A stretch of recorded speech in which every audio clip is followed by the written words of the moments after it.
Hello to you. I'm about to do the school run, but I wanted to film a YouTube video today and edit it and upload it today, which I never normally do, but I thought now is as good a time as ever. I've got the afternoon to myself. I asked on Instagram, would you like a shop my wardrobe like style fashion type video or a chatty Q&A? And lo and behold, you said chatty Q&A, which blows my mind because I feel like all I've been doing lately on YouTube are just chats to camera with a bit of footage overlay, and this won't even be footage overlay. This will just be chats to camera. So I was surprised you picked this, but delighted, because one, it's my favorite kind of video to make because I just get to chit chat with you and answer your questions, and two, easiest edit ever. So thank you very much. Do I have any admin for you? Sorry I sound a bit stuffed up. I've had a cold now for what feels like an eternity, but I will not let it win. Kitchen, I have had a few questions about will there be a kitchen reveal? Probably not, so there it is. I'll explain more about the kitchen probably in this video if it comes up on here, but I won't waffle too much because I am conscious that I do need to go and get my children from schools. So let's get crack-a-lacking with the questions. This first one is from Lara, and she says, what colours are you going for this year with your Christmas decor? So for those of you that don't know, every year we are just the most extra people that you've ever met in your life, and we have the house professionally Christmas decorated. There's a great long story of how this happened, and there's a bit of a history to it, but I just love it, and it's beautiful, and also it's very useful because my job is to make beautiful content, and it makes my job a lot easier at Christmas when I'm making an awful lot of content to have lovely backgrounds and lovely, like almost like having a set in your home. So we are having it again this year. We've had our meeting to arrange it all. So this year I think I'm going to follow on something similar from last year, and something that I loved last year was the flocked look of things. If you remember, in the front room we had like the green ferns but flocked, so it looked snowy, and we had pastel colours in there with hints of turquoise, and we had a bit of like what's it called, the Nutcracker theme of like keys and little mice, because that was a film that the girls loved last year. I think I'm going to go for the same colours. I don't know what theme exactly, but probably not the Nutcracker again. And then in here, as if it's not pink enough already, I'm thinking pink. Obviously green for like the foliage greenery bits, but I'm thinking champagne-y silvers, hot pinks and dusky pinks in here. And then going up the stairs, I think I'll have the flocked following on from the lounge, and then also I'll have something out on the porch.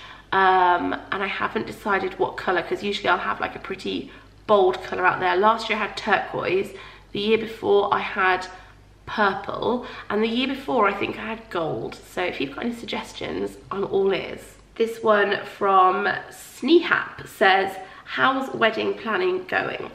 Okay, so wedding planning as such isn't really going anywhere because we haven't really done anything yet, but we do have a wedding plan now. We have a year in mind for when we want to do it, and we also have like dream locations. We do need to go and visit those dream locations and see if they would work for us, but that's a start. And I don't know how much I've already shared and how much to share in this video, because there's a few people in my real life I want to talk to about it first, but rest assured it's not anytime soon, so I'm not going to be rushing off and like having a little elopement wedding. That's not for me. And I will be sharing like all the run-up details to it, especially all the little details. That's what I love about weddings. I love like the bits that people have crafted, or the jewelry, or the favours, or the little things for bridesmaids. Like I love all those little tiny details. But yeah, it's nice to start thinking about that.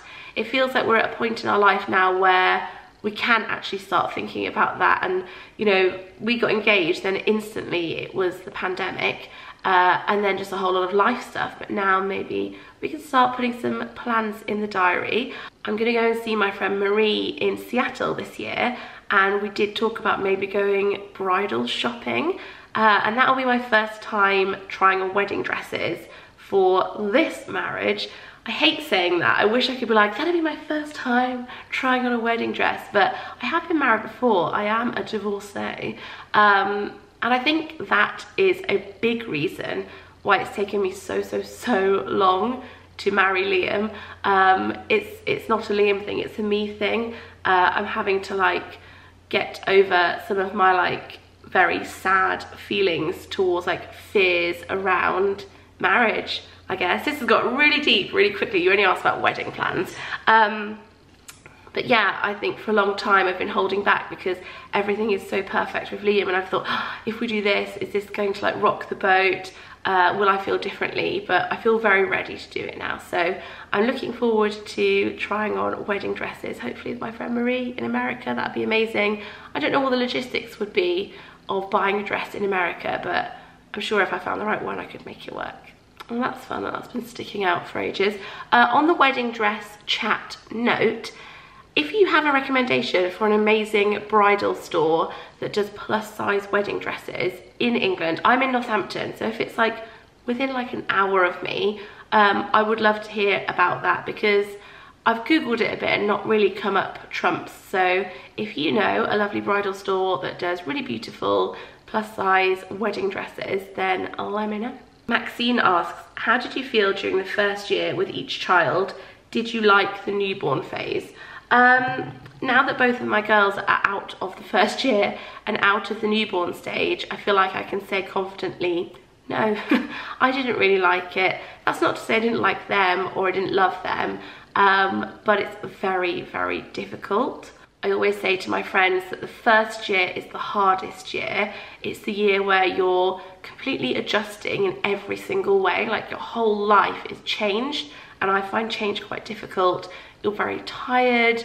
I think for that first year, I particularly felt like I lost my sense of identity, and I felt like I couldn't really complain or say anything, because obviously I'd just been blessed with a beautiful baby twice, and people try so hard to have babies, and also like what a luxury it is to be a mother to a healthy baby.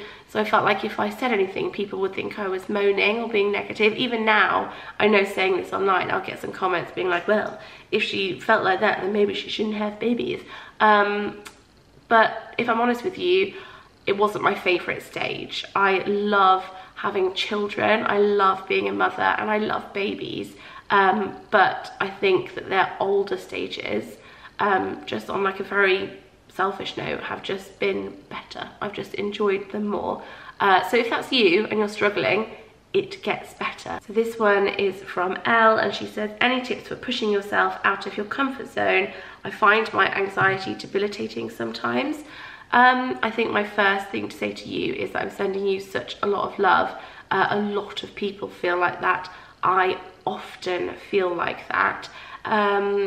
Something I do to try and get past that is I visualize what's beyond the thing. So for me, for example, a fear that I have, this isn't the same as comfort zones, I suppose, but it's just a technique I use. I am quite scared of going to the dentist, and rather than thinking about going to the dentist and then talking myself out of going, I think of how amazing I'm going to feel once I've been, how proud of myself I'm going to feel that I did it, how pleased I'll be that it's behind me. So I try, and when I'm thinking about it, I look to that moment as well.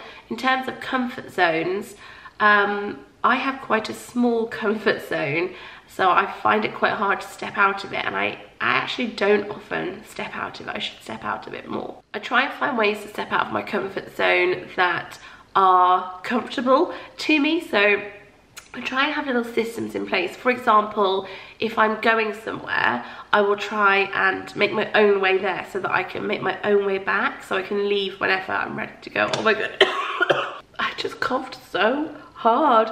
Wow, I haven't coughed so hard all day. I think it's because I'm talking too much. Maybe I shouldn't be making this video, but I'll not be defeated. I have a strepsil whilst we talk, so apologies that that's going to be in my mouth. Next question please, Maestro. Mel says, what does the monarch mean to you? And I think that is such a good question. There's probably a whole video of answer there, but I'll answer briefly. I think the monarch are important. I think that they do bring value to the country. I know that they take taxpayers' money, but I also think that they bring a lot of money into the country in terms of tourism. I think they do a lot for soft politics. I think they do an awful lot for charities and good causes. Obviously we've just lost the Queen and had our mourning period. I thought she had a really beautiful send-off. I thought the state funeral was beautifully done. It was spectacular. It was like the biggest thing I think I've ever seen.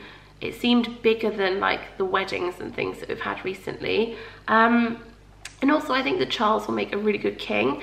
I think that he'll be very active in climate and environment issues. I think he'll be good. I have faith in it, and I like it. Obviously there's parts of the family that maybe go against my own personal views or things that I don't like, but I'm probably never going to discuss them online because this is just a place of positivity. But yeah, for the most part, for the majority, the overwhelming majority, I'm very pro it.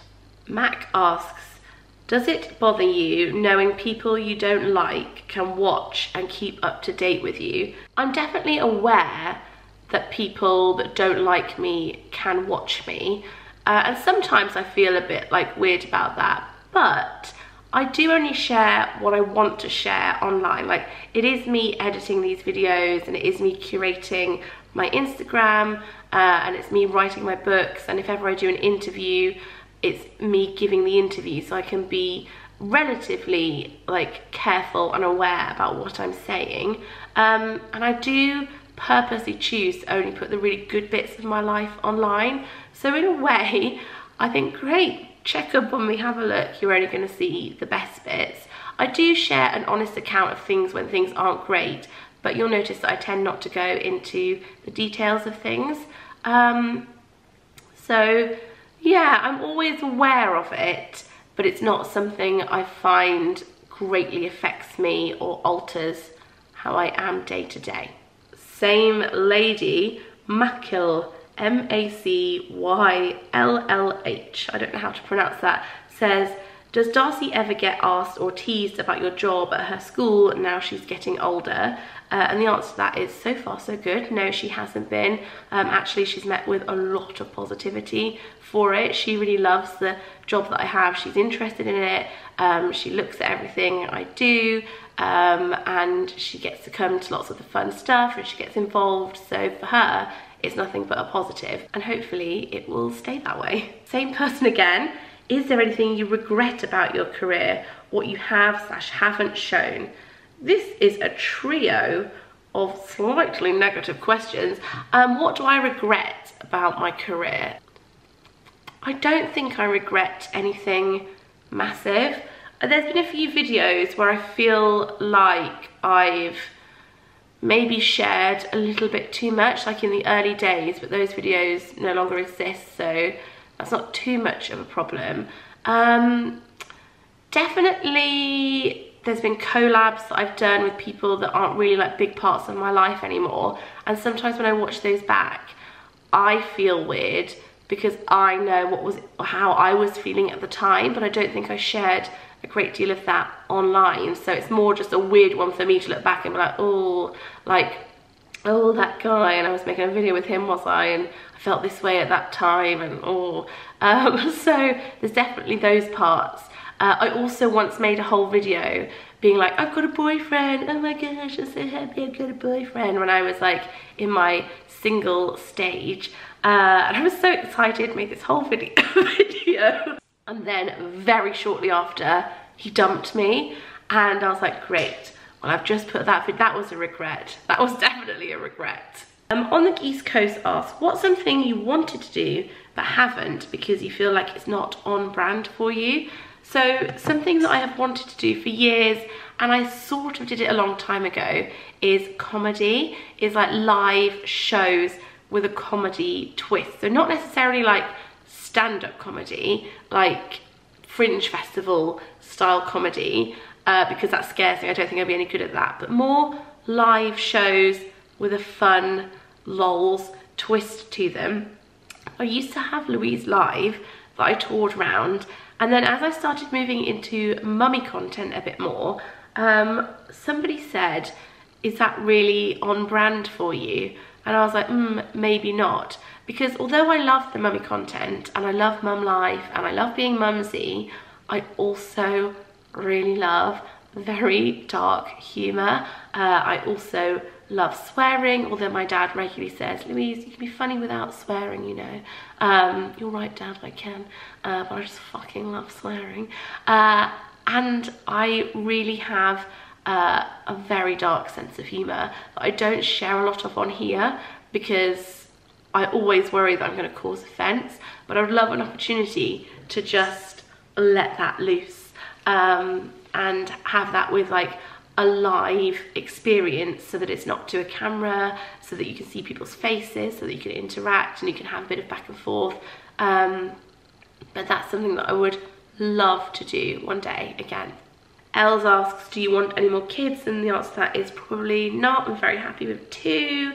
How are the girls settling into being back to school and their routine? They are both loving it. Like, it's very, very positive. So fingers crossed that stays. I'm conscious that I've got to go on a school run soon, but I know there were some really good questions down here. I screenshotted them last night, so let's go and find those little bad boys.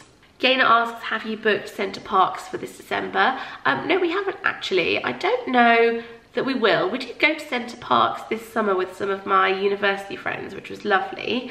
But I don't know that we'll go this December. We've been for the last couple of years. And I don't know if it's one of those things that if we do it too often, will it get a bit samey and not as special? What do you think? What do you think? I can't decide actually. Now I'm thinking about it. Now I'm thinking, shall I book it? But no, as of yet, I haven't booked anything. Lucy says, what's something financial that you wish you knew in your early to mid-20s? There are so many things that I wish I had known in my early 20s about money. I think that schools should teach more about money.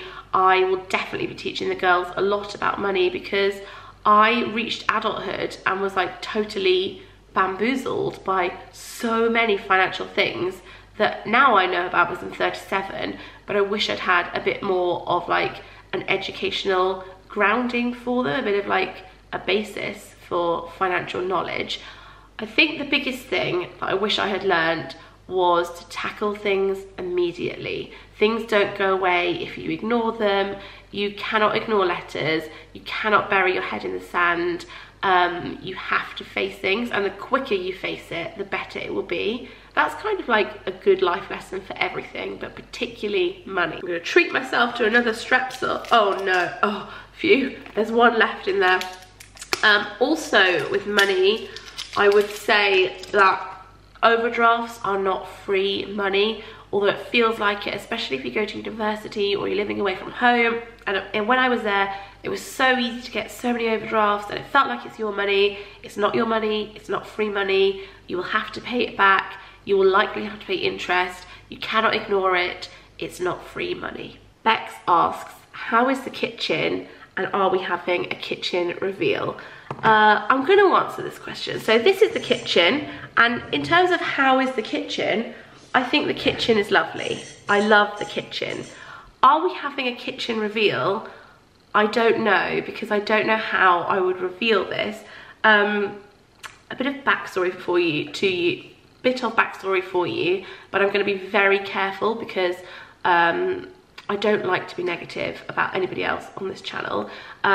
We designed and booked our kitchen at the very beginning of the year, and we were told it'd be done May, June time. It got pushed back and pushed back. Some of the reasons I was like, yes, totally on board, totally appreciate why that's happened. Of course, these things happen.